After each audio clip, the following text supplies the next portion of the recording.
Praise the Lord. प्रभु यीशु मसीह के मधुर मीठे नाम से मैं आप तमाम व्यूअर्स का आज की इस वीडियो में स्वागत करता हूं। शालोम प्रियो, आज हमारे समय में मसीहियत के अंतर्गत इतने ज्यादा डिनोमिनेशन हो गए हैं और इतने सारे कलीसियाएं हैं कि एक व्यक्ति के लिए ये चूज कर पाना कि वह किस कलीसिया में जाए, वो किस कलीसिया में फेलोशिप करे, वो एक बहुत बड़ा चुनौती बन करके हम सारे लोगों के सामने है।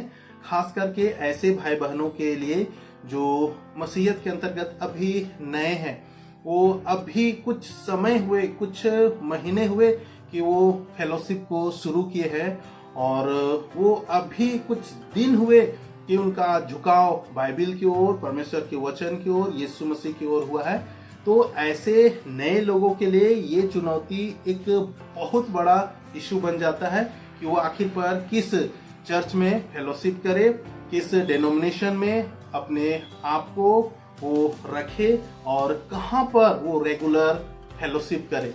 प्रियो, आज हम इस वीडियो में इन्हीं सारे बातों के जवाब को ढूंढने का प्रयास करेंगे और हालांकि इस बात के विश्लेषण के लिए, इस बात के जवाब के लिए, सवाल के जवाब के लिए कई सारे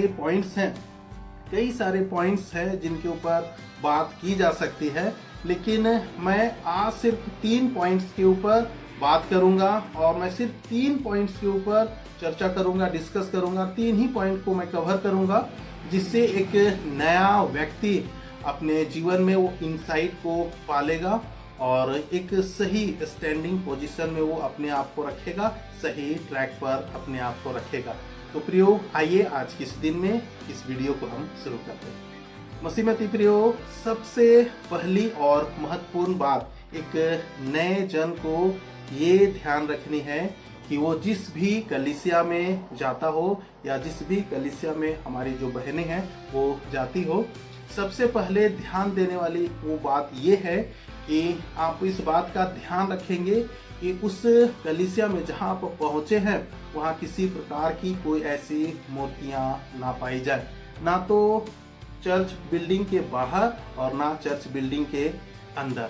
आपको इस बात का बड़ा ध्यान रखना है और साथ ही साथ आपको इस बात का भी ध्यान रखना है, आप इस बात को जरूर देखेंगे कि उस कलीसिया में जहां आप पहुंच रहे हैं और जहां इस तरह की चीजें हैं, कहीं ऐसा तो नहीं कि मूर्तियों के आगे आप इस तरह से सर झुका रहे हैं और मूर्तियों के आगे आप प्रार्थना कर रहे हैं, आप दुआएं कर रहे हैं। आपको बड़ा ध्यान रखना है। साथ ही साथ आपको ये भी ध्यान रखना है कहीं आप ऐसे चर्च में तो नहीं जा रहे हैं जहां आप मूर्तियों के आगे या एक विशाल का एक क्रॉस बना हुआ है, उसके नीचे आप कैंडल को जला रहे हैं, आप अगरबत्ती को जला रहे हैं, फूल वगैरह आप अर्पित कर रहे हैं। प्रियो, आपको इस महत्वपूर्ण बात के ऊपर बड़ा ही ध्यान रखना है कि आपको किसी भी ऐसे कलीसिया में, किसी भी ऐसे डेनोमिनेशन में संगति बिल्कुल भी नहीं करना है जहां की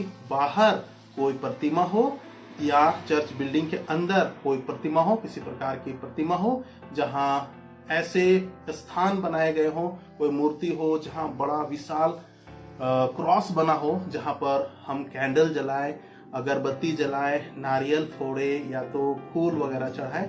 ऐसे किसी भी कलीसिया के अंतर्गत आपको बिल्कुल भी संगति नहीं करना। दूसरी इंपॉर्टेंट बात मैं आपको बताऊं, आपको इस बात के ऊपर ध्यान लगाना है, आपको जानने का कोशिश करना है कि उस चर्च के अंतर्गत, उस कलीसिया में जहां आप संगति कर रहे हैं, क्या वहां वाटर बैप्टिज्म है, क्या वहां पिता, पुत्र और पवित्र आत्मा के नाम से डुबा करके बपतिस्मा दिया जाता है या उस कलीसिया में बपतिस्मा का कोई और चलन पाया जाता है।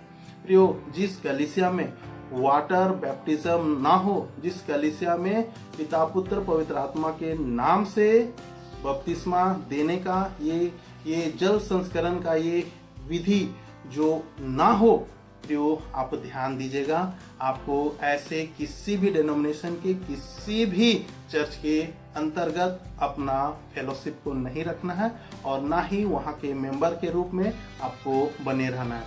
प्रियो, ये दूसरी महत्वपूर्ण बात जो एक नए विश्वासी भाई को, नए विश्वासी बहन को ध्यान रखना है। प्रियो, अंतिम और तीसरी बात मैं आपको बताऊं, आप इस बात के ऊपर ध्यान देंगे कि वहां पर पवित्र आत्मा, जी हाँ प्रियो, त्रिएक परमेश्वर पिता, पुत्र और पवित्र आत्मा, ध्यान दीजिएगा, पवित्र आत्मा के ऊपर क्या उस कलीसिया में टीचिंग पाई जाती है? पवित्र आत्मा के विषय में, पवित्र आत्मा के बारे में वहाँ कोई शिक्षा दी जाती है या नहीं दी जाती है? प्रियो, आप बड़े आराम से विद इन 2 मंथ आप इस बात को पकड़ सकते हैं। विद इन आप 2 और 3 मंथ्स इस बात को आप बड़े आसानी से पकड़ सकते हैं कि वहाँ पिता, पुत्र, पवित्र आत्मा में त्रिएकता का 1% पवित्र आत्मा के विषय में टीचिंग दी जाती है या नहीं दी जाती है। प्रियो, यदि पवित्र आत्मा के बारे में कलीसिया में टीचिंग नहीं दी जाती है तो आपको किसी भी कीमत पर ऐसे कलीसिया में बिल्कुल संगति नहीं करना। तो प्रियो, इस प्रकार से मैंने आप सारे लोगों को 3 पॉइंट्स बताए हैं। इनिशियल 3 पॉइंट्स मैंने बताया है जिसके ऊपर आपको मनन करना है। ध्यान रहे किसी प्रकार का कोई मूर्ति, कोई प्रतिमा ना हो जहां पर हम कैंडल जलाए, झुक करके प्रणाम करें, दंडवत करें, दुआएं करें, नारियल फोड़े, फूल जलाए। ऐसा किसी भी चर्च के अंतर्गत आपको संगति नहीं करना है। दूसरी बात मैंने बताया कि वहाँ पिता, पुत्र, पवित्र आत्मा के नाम से वाटर बैप्टिज्म होना चाहिए। जल संस्करण जो है, जल संस्कार इसी तरह से होना चाहिए। और तीसरा इम्पोर्टेंट बात, वहाँ होली स्पिरिट का टीचिंग होना बहुत ज़्यादा जरूरी है। प्रियो, ये बातें इसलिए भी मैं आप सारे लोगों को बता रहा हूँ क्योंकि हमारे भाई, हमारे बहन इतने नए होते हैं, क्योंकि वो अन्य बैकग्राउंड से आते हैं।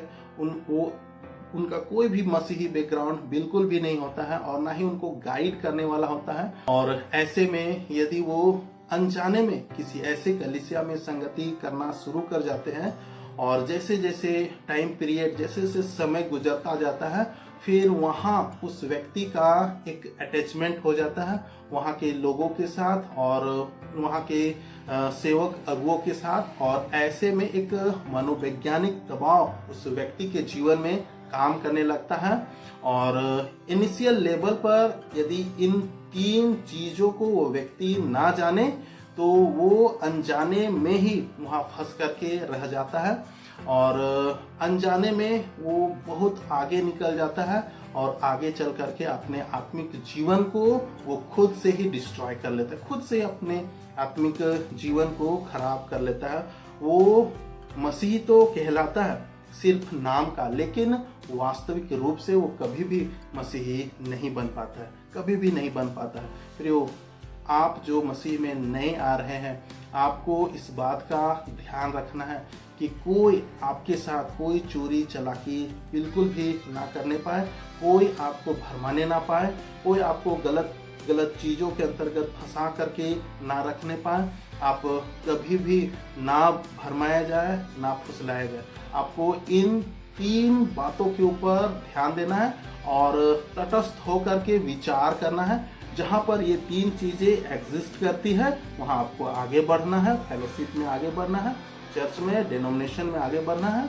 और जहाँ पर ये 3 चीजें नहीं पाए जाते हैं, आपको अपना कदम को खींचना है और ऐसे जगह जाना है जहाँ ऐसी चीजें पाई जाती है। एक और इम्पोर्टेंट बात मैं आपको बताऊं, आजकल ऐसा भी ट्रेंड पाया जाता है कि हमारे कई सारे भाई, हमारे कई सारे बहनें वो ऐसे जगह संगति करते, फेलोशिप करते जो उनके घर के नज़दीक हो, भले से ही उनकी मान्यताएं कुछ हो, उनकी टीचिंग कुछ हो, वहाँ का परंपरा कुछ और हो।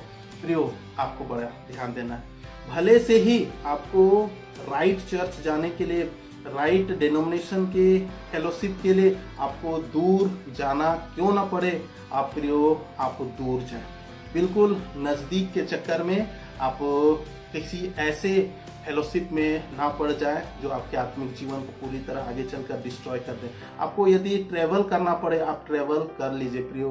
कुछ डिस्टेंस कवर कर लेने से यदि आपका आत्मिक जीवन सुदृढ़ होता है, मजबूत होता है, आपको अनंत जीवन मिलता है, तो ये कीमत मेरे समझ से बहुत ज़्यादा नहीं है। आपको डिस्टेंस कवर करना चाहिए। आपको पास की कलीसिया नहीं बल्कि ऐसी कलीसिया में जाने की जरूरत है जहां ऐसी चीजें पाई जाती है। प्रियो, कोई भी धोखे में ना रहे, आपको कोई भरमाने ना पाए, आपको कोई उलट फेर की बातों में, परंपराओं में, झूठी शिक्षाओं में आपको कोई बहकाने फुसलाने ना पाए।